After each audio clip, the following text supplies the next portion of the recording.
All right, guys, welcome back to another episode of the 1002 podcast. Today we have Mick with us.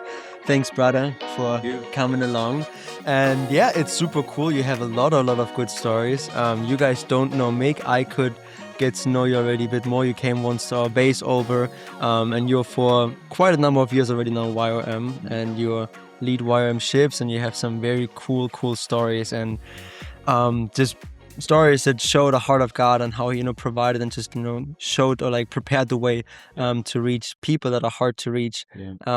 Yeah, thanks for jumping on. I'm very excited. How you doing today, bro? Likewise. Yeah, super excited. Always, sharing stories is exciting, and getting some of these stories out there to just inspire and challenge. Always game for that. So thanks for having me. Can you hold your mic a bit? Yeah, I like that. Perfect.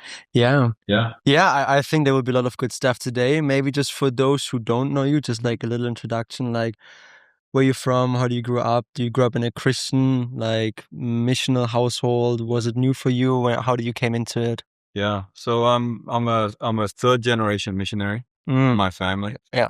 Couple of generations of just, family walking in the kingdom. Grandparents were, missionaries in a nation called Taiwan. Yeah. Since the 50s, my parents, in a secure nation, so I can't say the name of the nation, but they were out there for about 33 years. And still going. They're still there? Or? Well, they're in another nation, but, they're working with the people group. Yeah. Wow. And I've been in the mission for about 15 years now. So, so come from a, lineage of, missional, family members. Yeah. And so, just grow up in that environment. Did I know that I was gonna become a missionary, from young? A lot of people told me that, hey, you should become a missionary, you should become a pastor, but, I think that put a lot of pressure on me. So, I actually decided to kind of walk away. Walk far away from it, Wow, okay. as much as possible growing up. Yeah. And God brought me back, and here I am. How did he brought you back? What happened there? Like, from what for place did he brought you back, and what happened in that moment or in that time frame? Yeah. I probably left church, around 14, 15 years old. Okay, quite early, or quite early. Yeah. I mean, I went through the normal times of, going to Sunday school, growing up in church. But I think 14, 15, I grew up in Australia. And that was because, my parents being in a secure nation, my sibling and I couldn't get education in that country. So you grew up in Australia, and then your parents worked from Australia in that nation, or yeah. So did they left you in Australia and they went, or we lived apart for about good 19, 20 years of our lives. Oh wow. My sister and I and our parents. Yeah. And so then they were on the mission field. Yeah. And my sister and I were in Australia getting our education. Oh, okay. And then you lived with friends or with other family members, or? Initially it was God, the church and the pastor that invited us to Australia were our guardians. And then went into boarding school. And by the time I was 14, 15, it wasn't just that I left church. I was just making decisions about my life solely by myself, so because your parents weren't there, right? There was no accountability for you, and so you could basically do whatever you want without anyone checking on you, right? So a lot of people even these days ask me like, hey, that must have been difficult, like, and you're like, must have been challenging for me. Yeah, like that's of course. I'm like, not really. Was pretty chill. My friends envied me for not having, authority as my parents, there to tell you what to do. And so I just took advantage of that and just, ran with it. What was it that made you leave it? Was it the fact that you felt like, hey, my parents are constantly gone and I don't want to live that life? Was it what other people said, like, hey, you should become missionary too, you should lead a church one day? What do you think, it was a mix, or? It was definitely a mix. But I would kind of put it on myself rather than what other people said. Yeah. It was just me wanting to have things my way. Yeah. And growing up in a church and being a teenager, you feel like there's a lot of restrictions, there's a lot of do's and don'ts. And I was like, no, I'm just gonna live my life, and don't want to deal with that. Anyway, weekends were just partying and late nights, so couldn't make it to church on Sunday morning anyway. Yeah, it's like, oh, sorry, I was too late out on Saturday night. Yeah, can't go to Sunday. Yeah. It was just like that. It was just a natural progression of just me wanting to live my life my way. So yeah. And then how far did you walk away? Like, would you say you walked a certain distance away from church with this bitterness in your heart that you thought, now I'm free, so now I'm trying everything out? Or well, I mean, by the time I had stopped going to church, I was already pretty much wrapped up, in the party scene, in the drinking and with 14, 15. drugs. Yeah. I think, I don't know about other nations, but Australia, we get started pretty early. Yeah, no. Actually, when I look into Germany, and I started with 15 as well. So actually, more like late 15s, but yeah. So I was already walking down that path, just enjoying it. Yeah. Enjoying it, and friends and people I hung out with were, the priority in my life. Yeah. So socializing, just hanging out with the boys, doing stuff, being cool. Yeah. Like all of that kind of encompassing. So yeah. And then what brought you back? What was the moment that changed your mind and your heart, and you realized that's actually not the life I want to live anymore? There's actually a pretty long period until that happened. Yeah. Which is about 15 years. Oh, okay. That's a really long period. That's like double the time again from the moment. Yeah. Right? Yeah. So 15 years of just ups and downs. But I think in terms of drugs and addictions, it just got worse and worse and worse, by the year, by the month. Had moved around, I left Australia when I was 27. So after 20 years of my life in Australia, really was at the end left with nothing because of my addictions. Long story short, my parents, being the loving, God-fearing parents that they are, accepted me back after many, many years of not having a lot of interaction with them. Yeah. And so I ended up going to China. I shouldn't have said that. Let's wrap that up. Let's just I ended up going somewhere else. Yeah. So I ended up, going to another country where my parents were at that point in time, and was living with them for a couple of years. But my addictions and just, the tail of all of that never stopped following. Yeah. So even when I was in another context in another country, that continued until I was 29. Okay. So actually quite, well, not quite late, but to have this change, for some people, quite late. Or? I would say so, because when I went into the school DTS in YWAM, I was one of the older. All the older generations, all 18, 19, just finished school, and then Mick in there.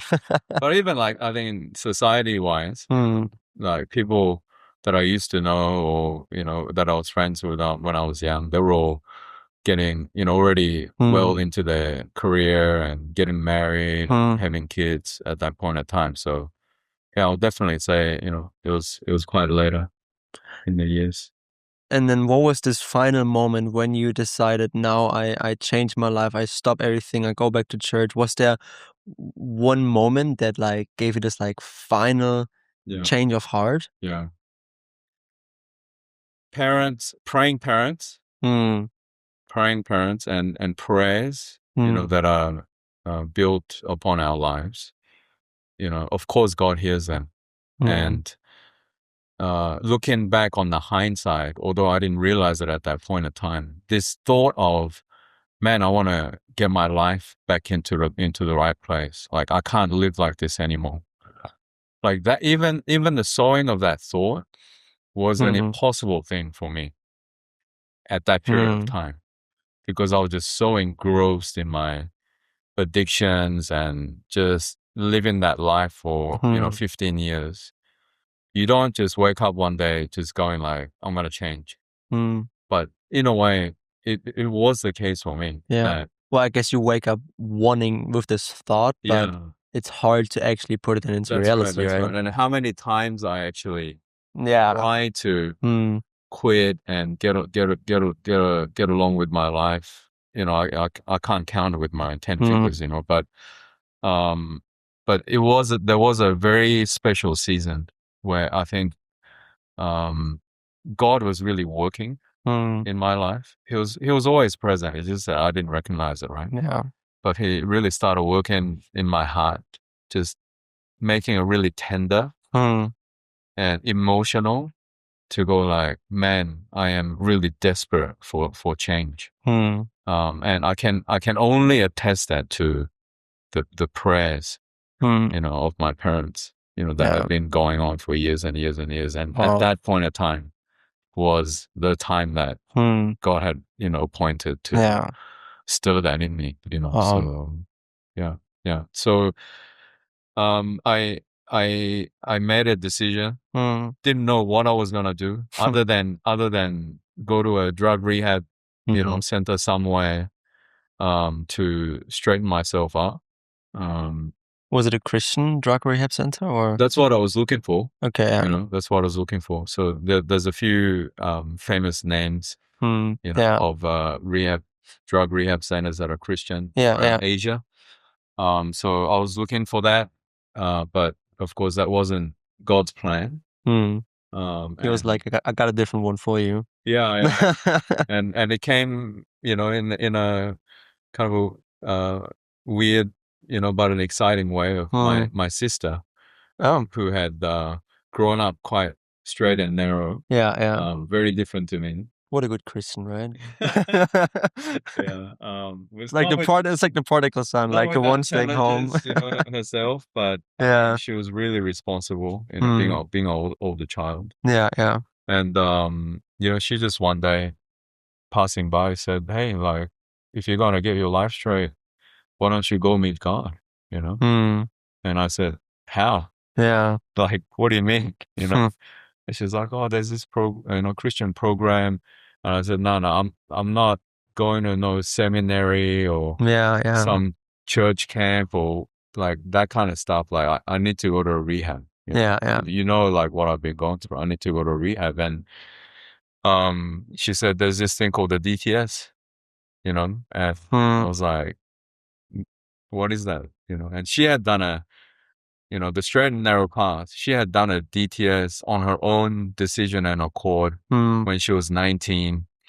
Before going to university, she said, "I need to go meet God in a deeper way. So I'm going to register myself to do a DTS." And she had that experience. So she was like, "Hey, there's this thing called the DTS, and, you can try it out." And I said, no, like, no Christian, please, But, she mentioned a few nations, Australia. I was like, nah, Korea, nah. And then she said Hawaii. So went to Kona. So, Nice. when she said that, my ears just, went wide open. You're like, wow, Hawaii sounds nice to me, is it? Like, whether I go meet God or get my life straight, like Hawaii, yeah. Hawaii's the place for that. Let's go and get away from everything. So that was kind of the beginnings the turning point.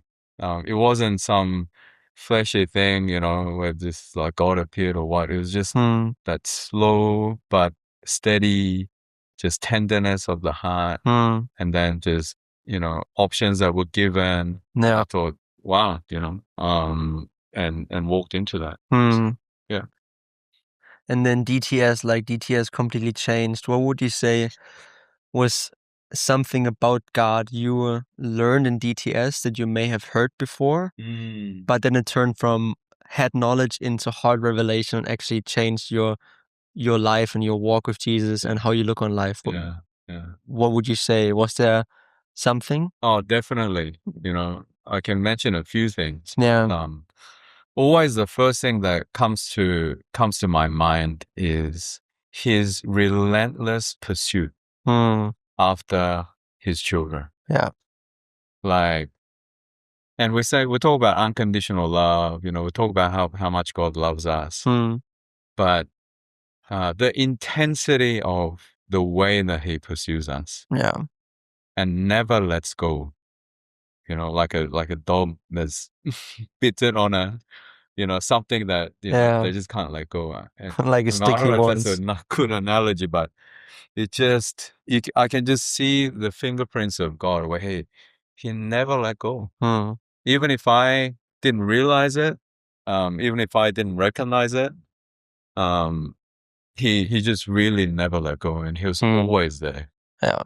And I think that the deep revelation of that during my DTS was so real and so apparent that it just gripped my heart, and it became so real that I could not deny it. Yeah. And it was like, wow. And that turned around to my passion for missions.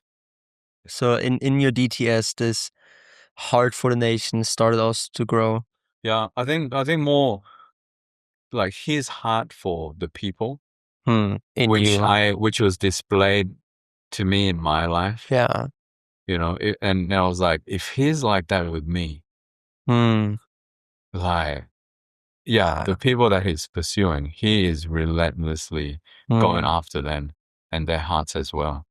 And because I've experienced that, like, I want to tell these people that he is already going after. Yeah. Like, hey, could you open your hearts and open your eyes to see this amazing pursuit of God in your life? And I've experienced that, and it's amazing. Yeah. Like, I want you to experience that. So, yeah. There's a nice quote from Max Lucado in one of his books that he wrote.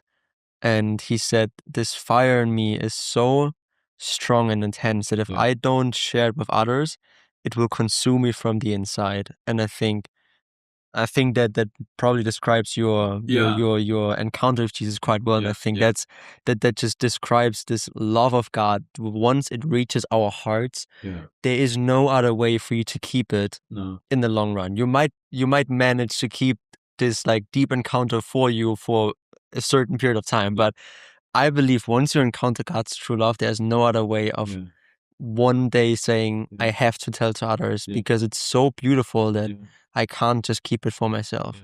And I think then you realize all those reasons why I don't share the gospel with others and why I don't go out and tell other people, that compared to God's love and how he wants to lavish it on other people, it's just, you can't compare that. And there no reason will keep up with the reason of people need Jesus. Yeah, that's right. And it's not a head knowledge. Yeah. You can't learn it. It's not like you read it and learn it. It just comes. Yeah. And in a sense, you can't really describe it with our limited language. Yeah. It's just, you know it. You have experienced it. And of course, we have the Word of God, which as we look through, it is just a history book of his pursuit of his love after his people. But yeah, it's really something that grips our hearts. And another author of a book, who's a YWAM elder, his name is Ross Tooley. Okay. he passed away recently, but Ross was one of the early pioneers that came to Singapore and went door to door knocking with a team of Kiwis, New Zealanders. I think there was 11 in that team, and Ross was one of them. And they were kind of probably one of the first ever YWAM teams to ever come to Singapore. Wow. And they just went door to door knocking. He wrote a book, later, which is a different title now. But the title said, "We Cannot But Tell." And that title has always reminded me, of what we are talking about. Yeah. And so true. We so can't just keep it for ourselves. No. Yeah. And it's not a like, oh, we have to tell people. It's just a natural progression. Overflow, of what we experience in our lives. Yeah. And the gratitude, right, that we have. Honestly, like, there's nothing more fulfilling than walking in your calling of just telling people about Jesus. Like, not has nothing to do really so much with how much outcome do you have, how many people give their life to Jesus, but I think there's so much peace and joy when we start sharing the heart of God, because He wants to reach people, and when we join Him in this desire, then we find fulfillment, because we partner up with His heart so closely, because that was literally the only reason why Jesus came to earth. That's right. Because He wanted to break sin and reach people. Seek and save the lost. Yeah. Speaking about the lost. Yes.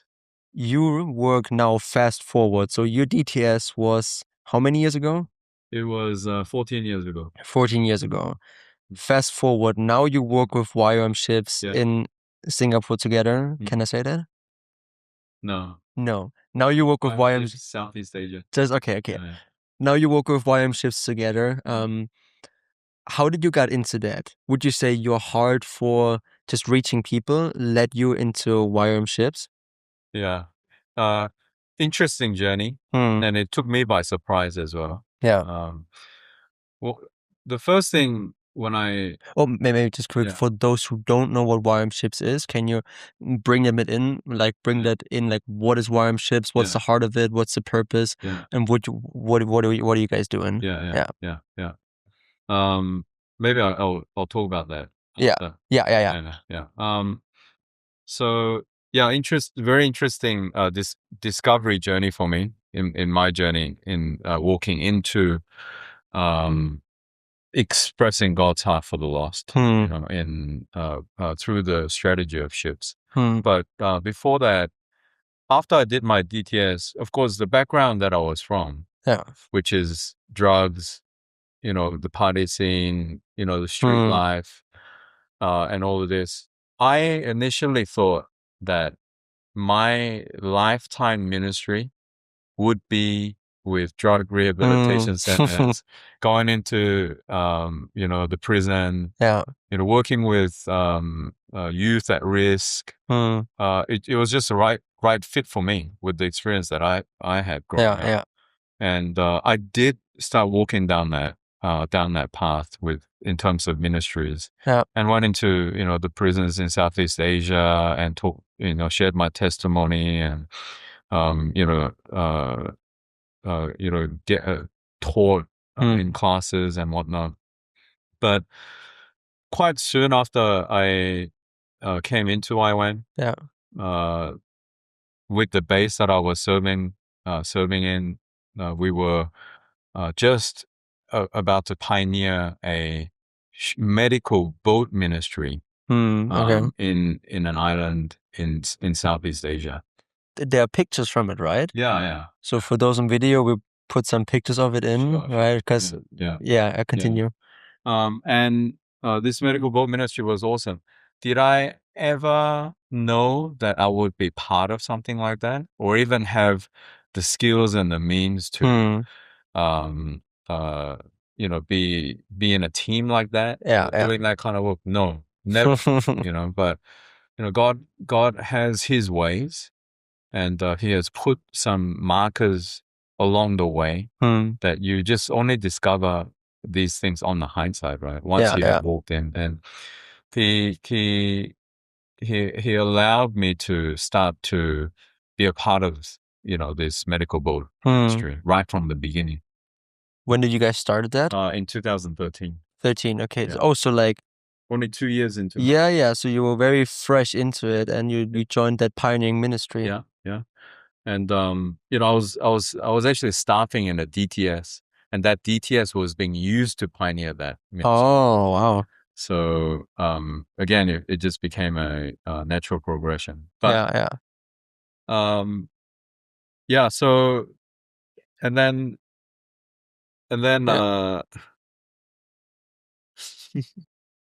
you good? Yeah. And that Sorry, I continue.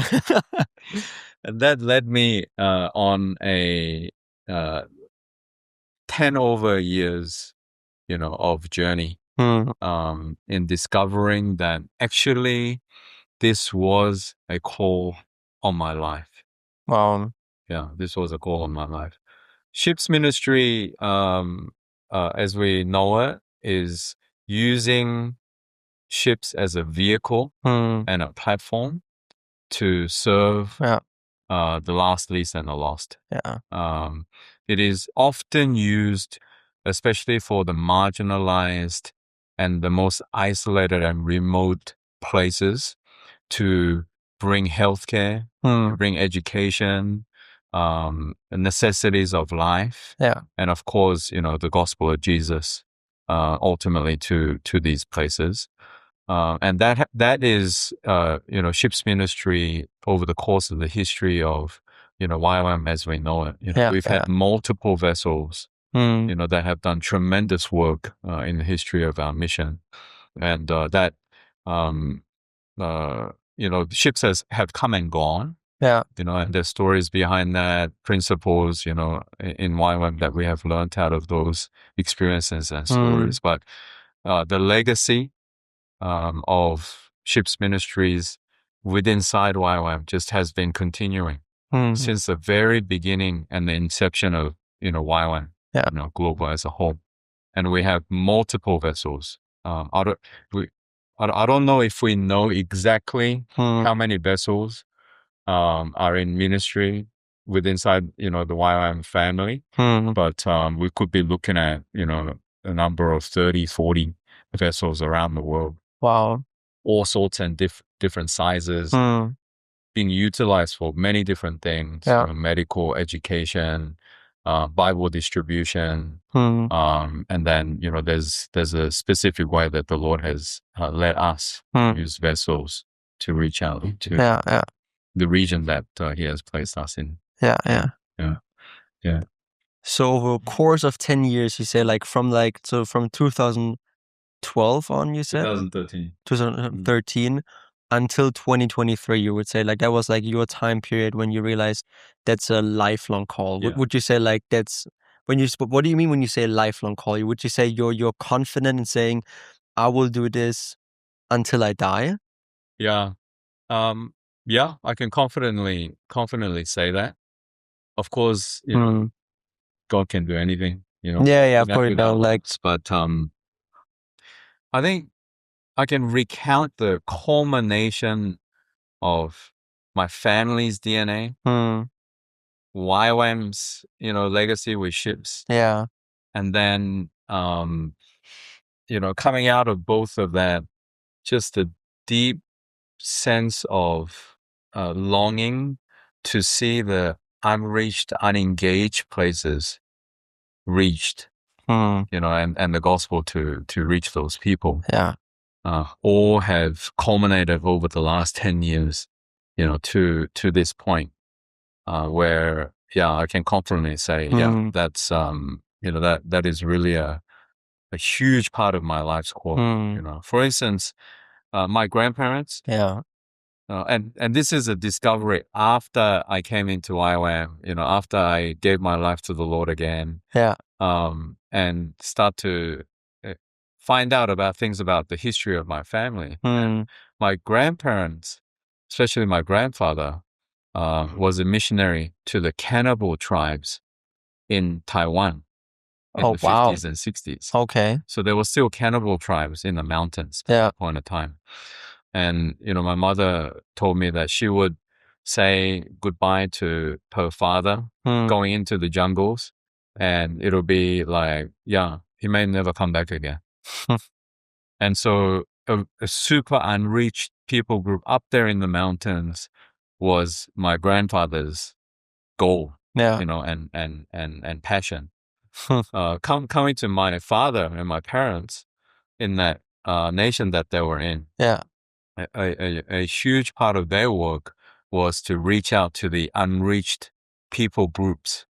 Again, also in the sprawling, Asian mountains in the west of Asia. So I came to a realization that when I just started to get involved with the ships ministry, there were words and sharings about the unreached or people that have never heard the gospel before. And I can sense my heart pounding, like physically and beating, and not realizing why that was. But after hearing these stories about my family, just, had that revelation, wow, like this is in my DNA. This is my thing. This is what I grew up with. And this has been engrossed in me. And I thought, okay, there is something here that the Lord wants to carry on, through my life and through my family's life. And that was the unreached. It was people, unless we went, would not or would never have access to the good news if no one was to go to them. And Ships Ministry, of course, was one of these vehicles and platforms that would bring me and bring us to these remote and isolated places where, no access by air, no access by road, of course. Ships and boats are the only mode of transportation to get to some of these places. And there are tremendous amount of islands and villages that are like that. All around the world. Around the world. Not just in like Asia, but in so many different other places that we not even know of. That's right. And every time when and I love that you just mentioned, because every time when I think about and pray into and hear about this number of 42% roundabout from the world's population have never heard about Jesus, 3.2 billion people. It was for me 1.5 years ago after my DTS when I first heard that number. And I thought, how can I not have heard this before? Why did no one talked about this before when there's such a, like, I thought it was a joke in the beginning. I remember I saw a video on YouTube from Descent and I thought they just have a wrong source of information. So I thought it can't be true. They're just joking. And then I realized, no, this is reality. It's real. And I was shocked how in the West no one talked about. And that was for me the start when I realized, and we are called to go, right? We are called to invest ourselves into it and to join the Father's heart, right? To go to these people. And I love that you invest yourself for the last 12 years roundabout now into it. Can you take us a bit into those for the last 12 years? How was it? How was the start? How was it to reach the first island that never heard about Jesus? How was that? Yeah, well, I mean, our first medical boat was in a pretty big island, and it was serving the villages along actually a river. Okay. That was on that island. So, although it's not going to many different islands, but there were many different remote villages along that long stretch of river that never heard about Jesus, or many of them would have not had access to the Word of God, or even a church, or even a Christian, to be kind of within the vicinity of their community. But I think the first 7 years of that journey was a learning curve. right? It was trying different things out. It was trying to understand the people in that context, in that culture, and a lot of trial and error. And so I would attest like the first 7 years to be a real steep learning journey to be able to go, what do these people really need? How can we reach into their hearts and their mother tongue? And it was just a discovery period. Yeah. It was only, I think, towards the end of 2019, the COVID, season, and God giving us a brand new platform and a strategy. Again, to work with ships, that we took time for a season. In COVID, a lot of us, testify that, it gave us a time to recalibrate, recount all that has been done. It just gave us a forced time, to be able to do that. It was the same for our ministry. And as we did that, and actually, a lot of the path of that was us not even being able to get out of the country that we're in, because there was a lot of restrictions, because of COVID. Yeah. So we were forced into that time of waiting on the Lord. All we could do is just pray for the people and say, God, like, we can't go, but would you continue to touch the heart of those ones? And we thought when the borders opened up that we would go to that exact river and continue doing what we were doing, and we were believing and praying for a vessel, a boat, to be able to continue that work, because also just before COVID, we had let go of the medical boat that we were using because it was just getting too old. So you had to let go of it? We had to let go, so COVID kind of came good in a way, because you had to, like, you let the boat go anyways, and then you didn't have to take care of the boat during COVID because you couldn't have used it anyway. It was unexpected. Okay, it was unexpected. And of course, when we were letting go of the boat, we didn't know that COVID was coming. God knew, right?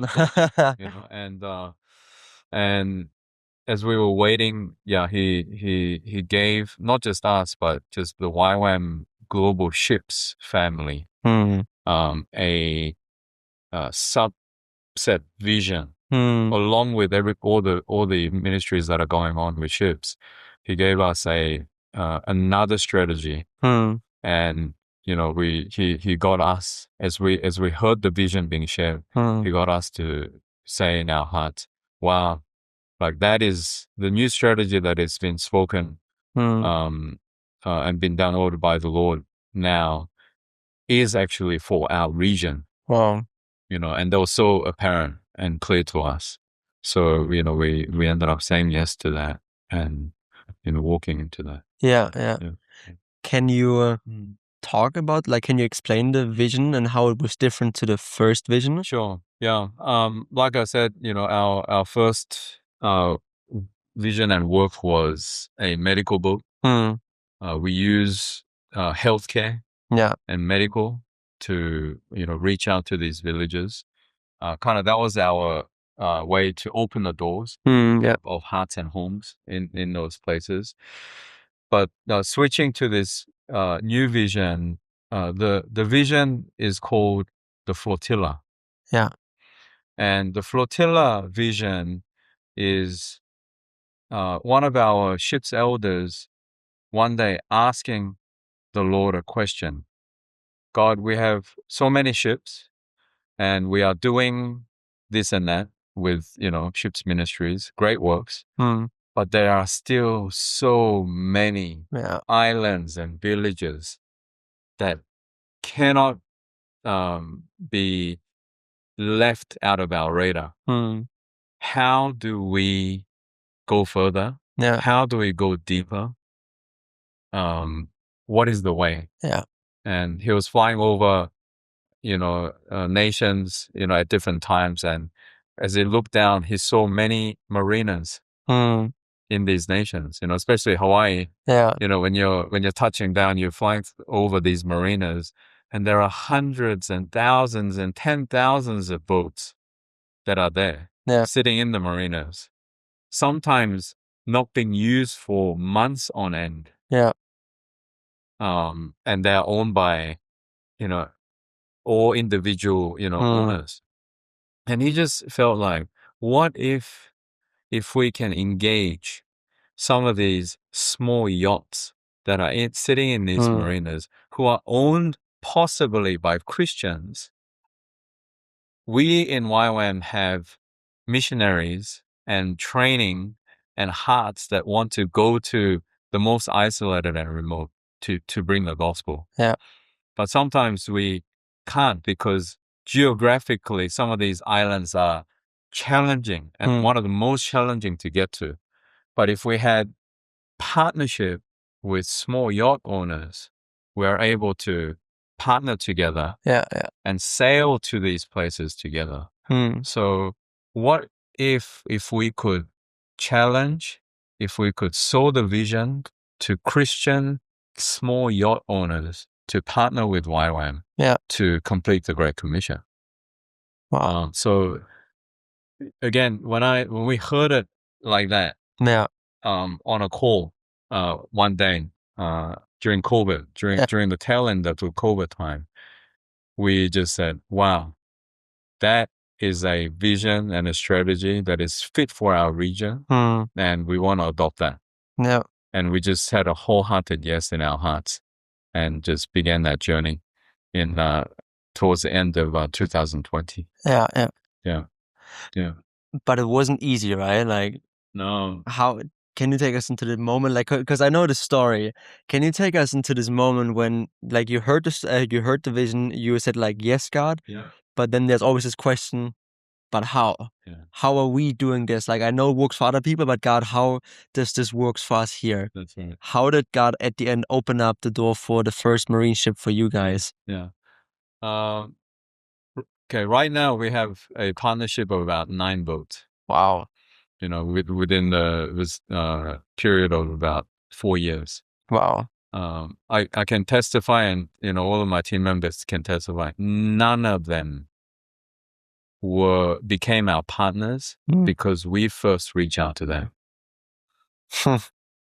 Right. God took care. So they came to you and said, "Hey, love the vision. I want to invest myself in the boat I have into your vision." Yeah.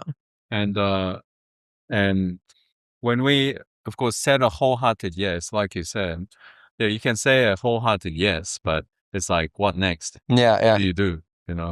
And the vision talked about yacht owners with small yachts in the marinas. So one of the first initial strategies that we had to reach these boat owners was to go to the marina. Yeah. Just sit down at a cafe or a restaurant there, or by the side of where the boats will berth, and wait for yacht owners to go past, and maybe approach them and say, excuse me, do you go to church, or are you Christian by any chance? Do you have a boat that you want to give us? I mean, what else could we do, really? Of course, yeah. I mean, we are missionaries, and somewhat young in our demographic, and how many people around where we live, or how we have grown up, do we know who owns yachts and small boats? Very little, or to none at all. So we just thought about all sorts and different types of things to go, like, how do we first engage? But when we said a wholehearted yes, God sees that yes, and He takes it. Yeah. And He says, okay, of course, this is my interpretation of, how God would react. But, okay, like, my son is saying a wholehearted yes to this strategy that I have come up with and created. So, he's there kind of struggling and brainstorming with his mind how to get this done, I already have loads of boat owners who would walk into this. I'm going to link them up with my children. So, unbeknownst to us, of course, God is doing all this work in the background. Yeah. And one of the first phone calls that came to us was really an example of, I think, God fulfilling His purposes His way. Yeah.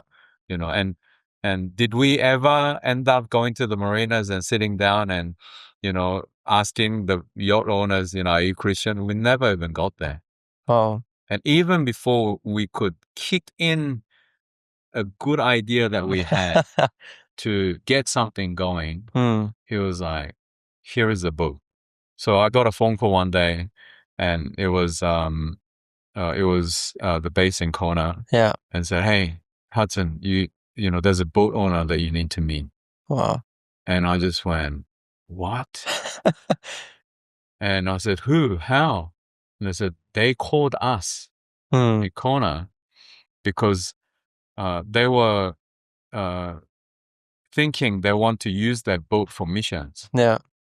And as I typed in missions boats into Google, one of the first links and websites that showed up was YWAM Ships Kona.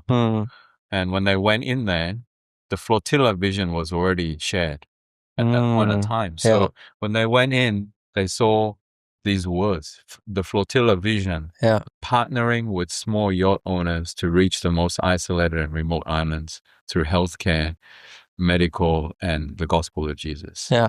And when they read that, they said, that's us.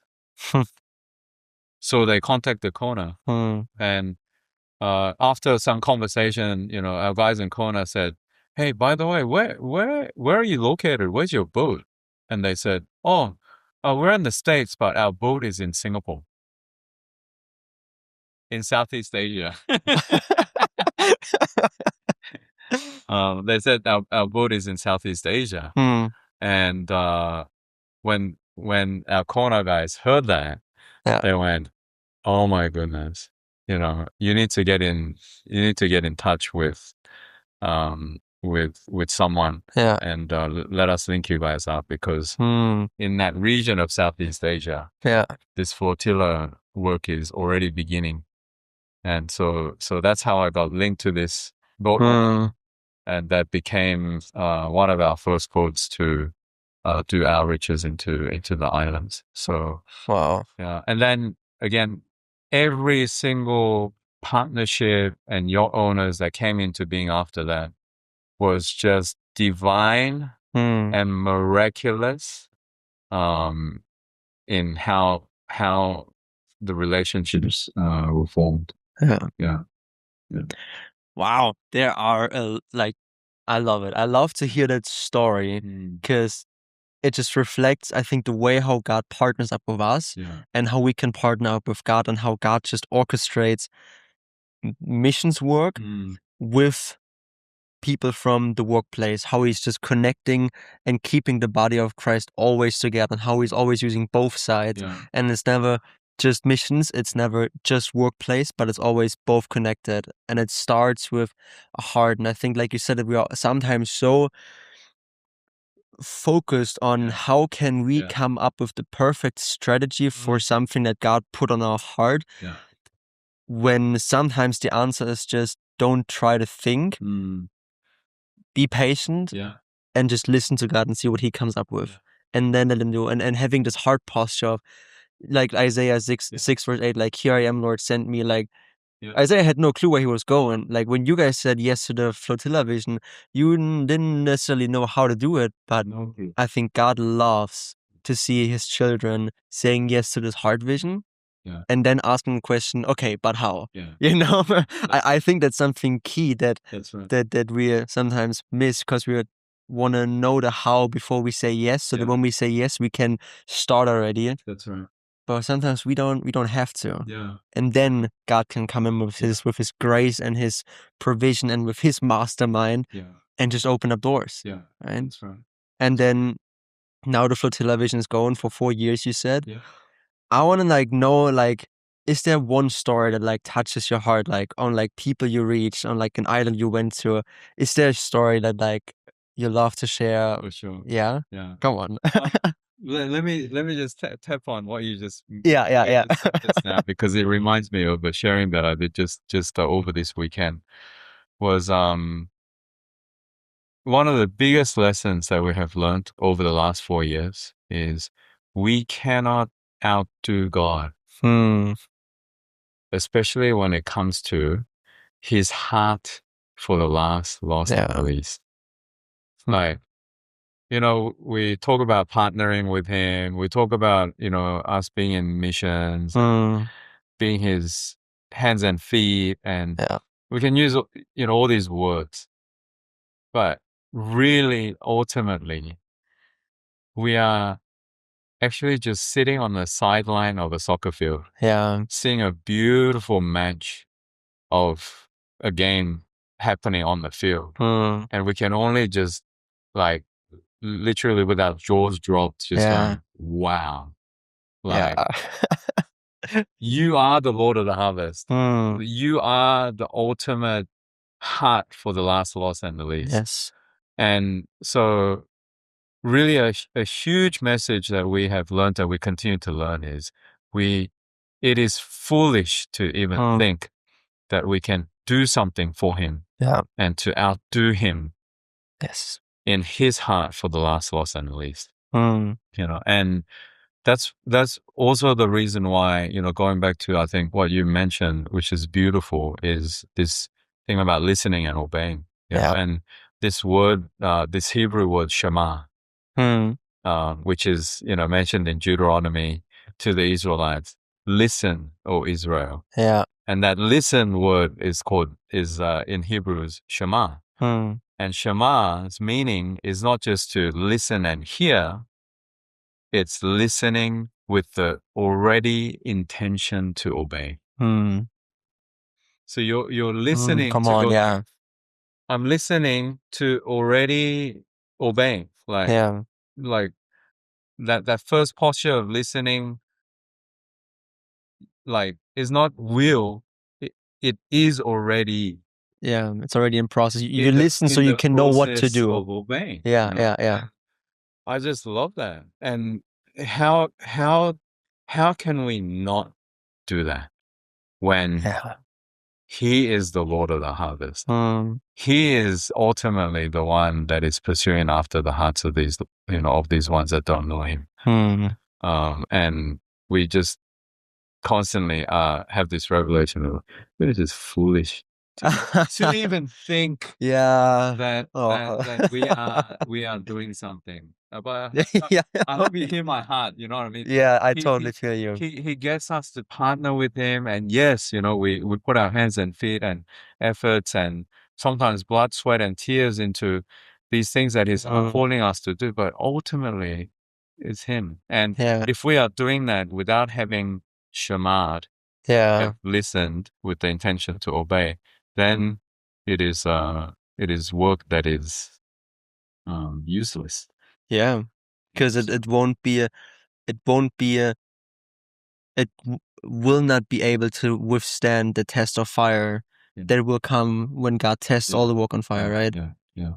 And I love that, because I think so often I catch myself often realizing that I think my works are actually matter, and they do, but only when you know that they actually don't.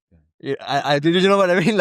I think God can only use our works when we have a heart posture of it doesn't really matter what I do, because everything is already done at the cross, and I'm just here to bring what is already done to the people so they can also live in this fulfillment of life. And I think when we have this heart posture, I think then so many things are possible, and then God wants to use it, because God doesn't want to use a prideful heart that thinks my works are good, I'm important, my works are important, this and that. because I think he's disgusted by that. Because that's what the enemy thinks. That's what the enemy thought and still thinks. And he's like, that's not my heart. Yeah. And if you think that's my heart, then my son, you are far off. You're far, far off. Yeah. Come a bit closer. Yeah. Let me teach you something, you know? Yeah, for sure. And it's just beautiful. Yeah. That revelation, brings us to the fear of him. Yeah. But also it is just so freeing. It's peaceful, right? It's freeing because you're not striving. But yeah, faith, trust, obedience. Yeah.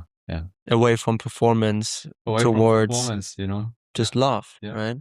Which doesn't mean that we don't have to put sometimes effort in and extra hours and we have to go the extra mile. It still means that, right? Like we still have to sometimes work much, much more than other people so that we can obey diligently and faithfully what God calls us to do. Yeah. But at the end, it doesn't really it doesn't come back to us, not at all, but it always comes back to him. And Apostle Paul is just a picture and epitome he's like of that in real life, I think he found the pearl and he kept it. And he went all out, totally.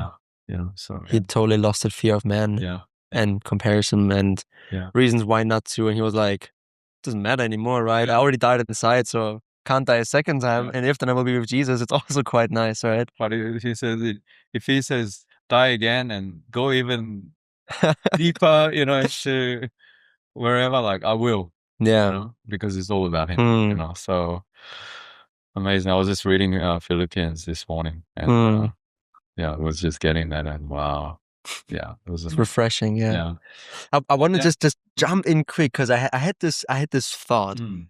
You are like, what you do is dangerous and it can cost you your life, right? You're aware of that. Did you had peace in the beginning, knowing I will do this now, but I have family at home? Like, how did you found peace with Jesus about your family? Because family is different, right? It's not like friends. It's not like whatever. But it's my family. It's your wife. It's your own kids. Yeah, for sure. How do you found your answer there? Your peace there? I don't know if I have found an answer. If that question is asked, my answer would be I don't know. But again, discovery journey. I have a bit of a makeup of like how I function and think that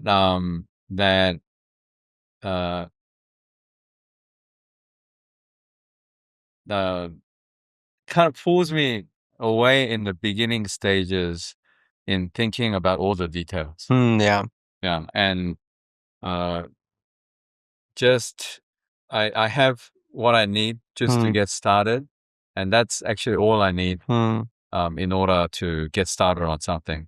And especially when God's voice is so loud and it's very clear, and that it's Him. I think in terms of risk, danger, and all the details that we would normally think about, a lot of the times takes a sideline or gets thrown out the window, and it's like, okay, I want to just obey and trust that God will bring pieces into place. But I think I have a bit of a personality makeup where it has been easier for me to just walk into new things or riskier things. So, but that doesn't negate, of course, my family there and practical aspects of things. But I've seen more times than not that when we simply obey and start to take that first step, and He's not asking us to take 10 steps all at once. When you take that first step, and as far as He can show us, He takes the 99 steps towards us and says, okay, I will walk with you and I will show you what needs to be done. I think as for my family, I found one of the most important thing is for my wife and I to be on the same page. For my wife and I to recognize that it was the Lord and it is His voice that is leading us down this road. And that takes time. That takes time because, I might be having many different conversations outside with partners and boat owners and whatnot, which I can't bring my wife into that picture all the time. Yeah. And especially my kids being still at a young age. But as best as we can, we spend very intentional times to update the bigger picture to one another and go into a time of fasting and praying Together, but separately. Good. Yeah. Together but separately. Yeah, that's good. And then of course we discern and sense what's the Lord's word separately, and we come together afterwards to go what did the Lord say, and how is he wanting us to do this, where does he want us to be, and in order to go down this road we have to be a team player. You're gonna have to play this role, I'm gonna have to play this role. Are we in agreement to do that?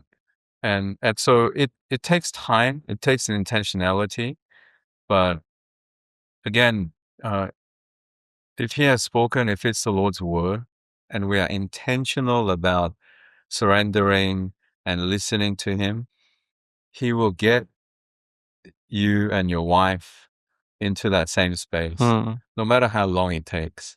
Sometimes it can take weeks and months.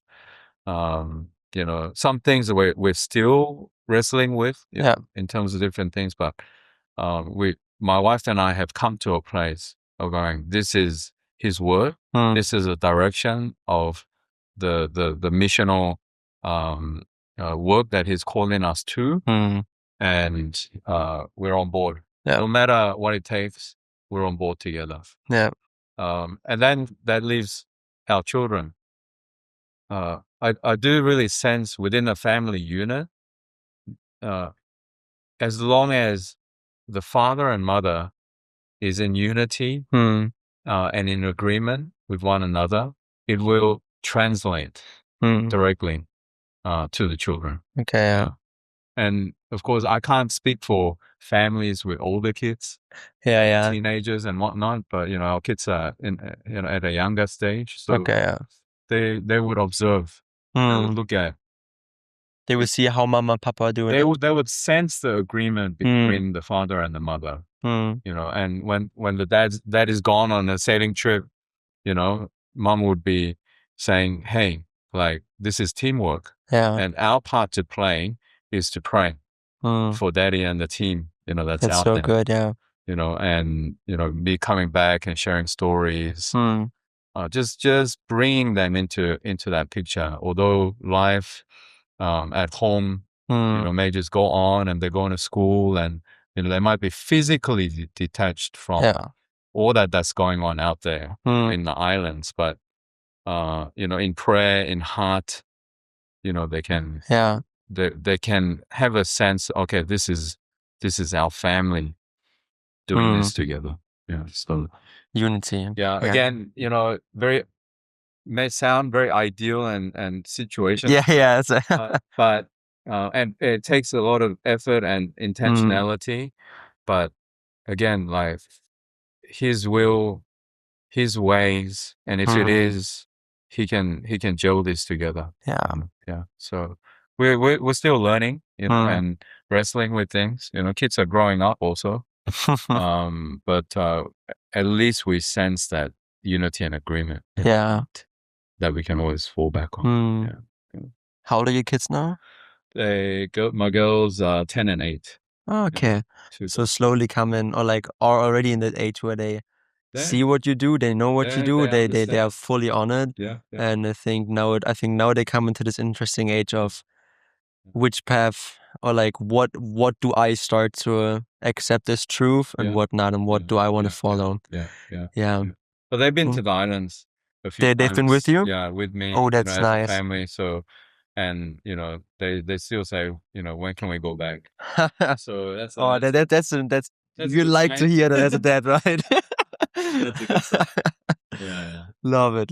That's beautiful. Awesome. Yeah. And at the end, it comes down to trust, right? No matter what God says, there again, you are the head of the family.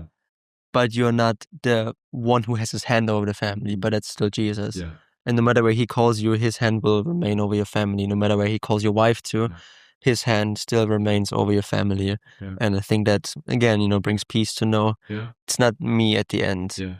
I just do my part, but God got it, right? That's right. And I think being ahead of the family, one thing that I'm learning on the journey of is as long as also the rest of your family, especially your wife and your children, is able to see the fear of the Lord in the father, in the head of the family, who would not just come back with new ideas and God is saying this, God is saying that, just on a surfacey level like that, but they know that the fear and the digesting of God's word is in your father or your husband.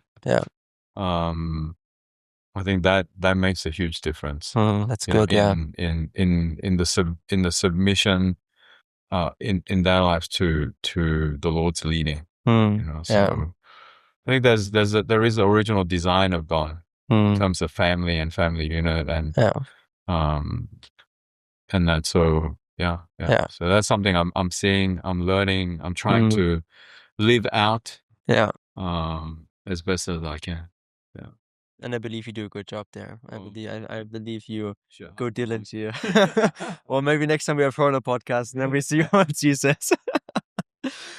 I asked it early on. I don't want to stretch it too long anymore, but do you want to just share one story from the islands, like in a short form, that we not stretch it too long?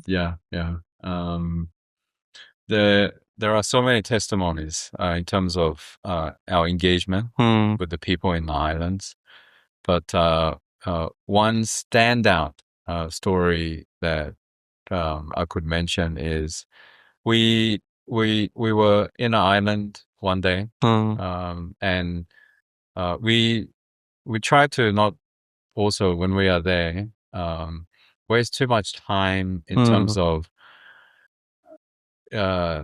of course, relationship building is there, but ultimately we want them to hear the name of Jesus. So we walk into spiritual conversations very quickly with these people. We were in a house one day. A young guy was was in the house, and we sat down with him, was talking to him, entered into a spiritual conversation, and shared the name of Jesus to him, which it was the first time that he had heard of his name. Did they came from like animistic beliefs or like tribal animistic, beliefs? tribal, okay. And other religions. And so we shared the good news with him, without us knowing and being aware. There was actually one of his friends was on a window's ledge, kind of, listening, with his head peeking in. Okay. Like a Zechariah moment. It was only at the end. He came up to one of our team members and said, "Hey, like, I just heard what you were sharing. I'm interested to know more." Wow. Come on. And so, we have, a contextualized app that we introduce that shares the gospel in a contextualized way. And so we didn't have enough time, so we, offered that app download to him, and he obviously downloaded it.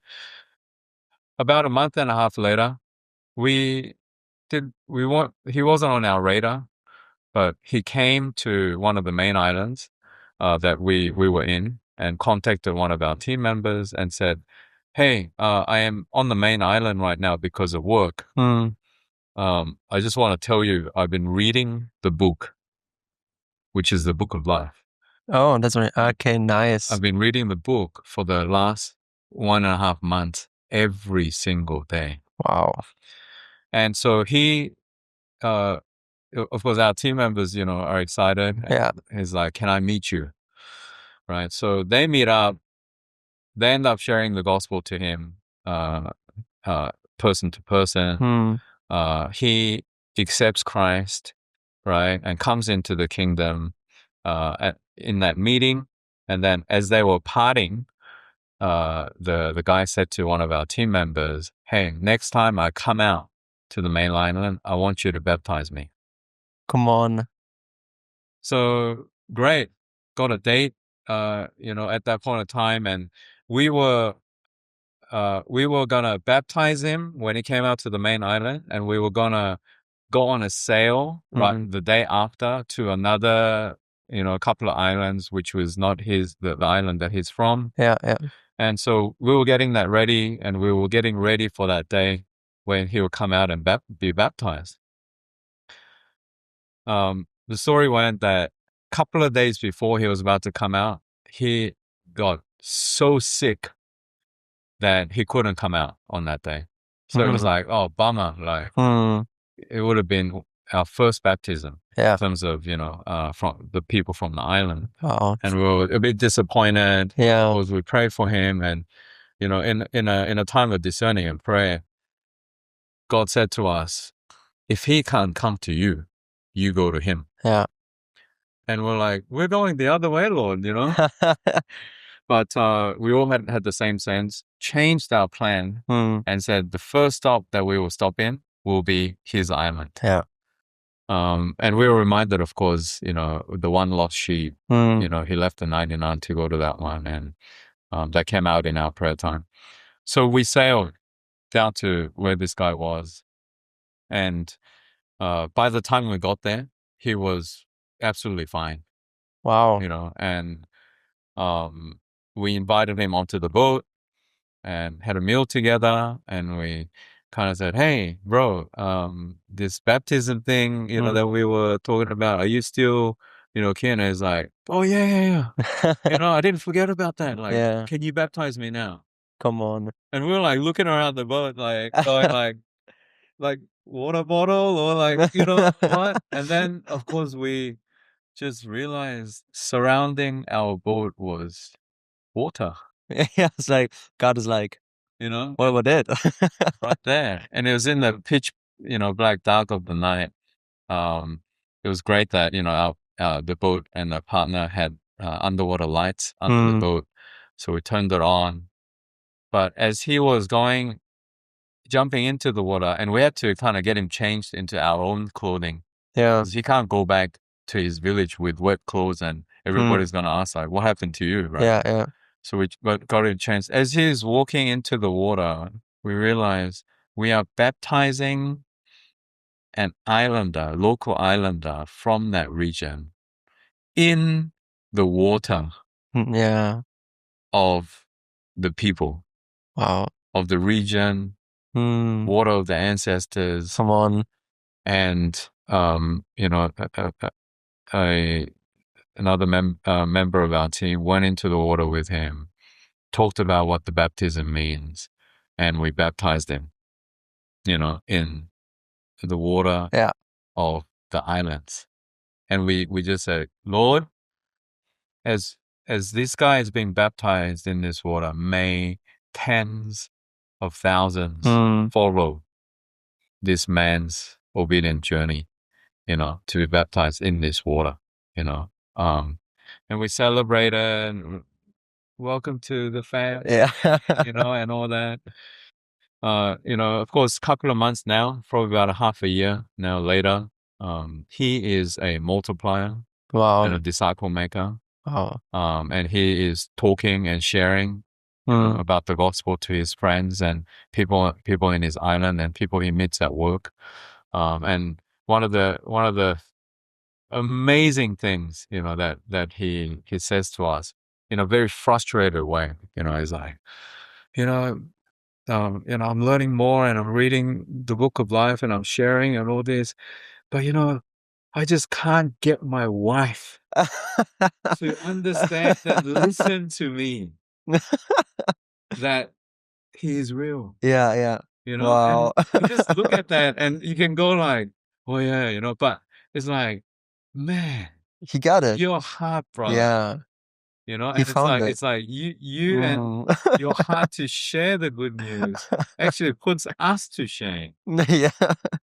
you know, honest, yeah, this purity, right? It's just like purity, honest. you know? It's Oh, like, that's beautiful. man, like everybody else is listening except for my wife. And maybe your wife should go and maybe talk to her. Maybe that helps. And we're just believing that he will continue to multiply the disciple that he has become to the many islands. So I would say that's probably one of the stories that really grips us and also gets us to go like, oh man, like this is why he has sent us. This is why we are doing what we're doing, and why we want to just keep going to the islands. So I love it, man. I love it. Yeah. Do you just want to? I know we're like going probably a bit longer than expected. Do you want to just explain like in one sentence, like how does it look like when people, like how does the life of the people in like those islands look like? Like for people from like the West who never saw that, like is it really like they live like in wooden huts like under the bamboo tree or like in the jungles, or like how do people on like islands live? Like of course that there's like difference, but what is like a typical village life, like just like in the 1 or 2 sentences, like how does it look like? Every island is different. Yeah. Some are developed, some are not, right? Developed means they have simple but solid and stable homes. They all live in the coastlands of the islands. Okay. Right? So it's all on wooden stilts, and it out, towards the water. Okay, that's not like Tarzan, like swinging on lines, like in the jungle. So okay, no, it's like solid wooden or concrete homes, that are built kind of around the coastline of the island. Okay. They have water. Some of the more developed islands have schools. Wow, that's beautiful. Government systems, but majority of these islanders, their main source of work and life is the sea. Okay, yeah. Is the ocean. So for those who you are reaching out to, right? I would say they are, no matter how developed in terms of infrastructure and that on the island, they are still quite isolated. From the main cities, urban areas, quite isolated. But they're very simple people. Very welcoming, loving kind of culture. And people which these tribal people are. But they just, every island varies so much in terms of development and infrastructure that it's hard to say exactly what their life is. If we go down to say the most isolated and marginalized communities, of course those communities won't even have electricity. In their village, maybe a small solar panel they got from the government, somewhere they could charge their, phones or whatever they have. Everybody has phones. That's interesting, right? They all have phones, like so that's one funny, of the man. ways that we do follow up, is through messaging and things like that. But so it varies. I want to say it's like those ulu jungles, like like the Amazon or the Andaman Islands, where it's just like really primitive. They are still somewhat quite advanced and developed. They're able to build their own boats, and I would say like things being delivered from the outside or the urban areas, that would come once every 2 weeks, once every month. Plastic containers, electric wires, and materials to build homes. They do have a certain degree of access. Okay, and that then comes from the government, or where does it come from? Yeah, a lot of help does come from the government, like setting up schools. Setting up small clinics. And so we have some of these more developed islands have clinics that have doctors who are posted there by the government for how many months. That's sweet. So things like that. Yeah. Do they all have their own language, or can you have like a certain set of translators and they can communicate then, or help you communicate with the majority of the islands you go to? Yeah, we're able to communicate with 99.5%. But in their local language then, right? So there's the local language and then there's a hard language. They're like dialect or so, right? So local language is just used widely. And no issues communicating. And they might sometimes speak hard language because they don't find the words in the major local language. But then that's also not understandable by the locals who speak the main language. So language hasn't been an issue. And and we make it a point that majority of our team that sails with us speaks the local language. Yeah. Beautiful. Yeah. What keeps you going, man? Last question. What keeps you on fire? What keeps this drive in your heart? Let's go back to, our first conversation. Yeah. I'll go back to that. Yes. The reminder of the relentless pursuit of God in my life.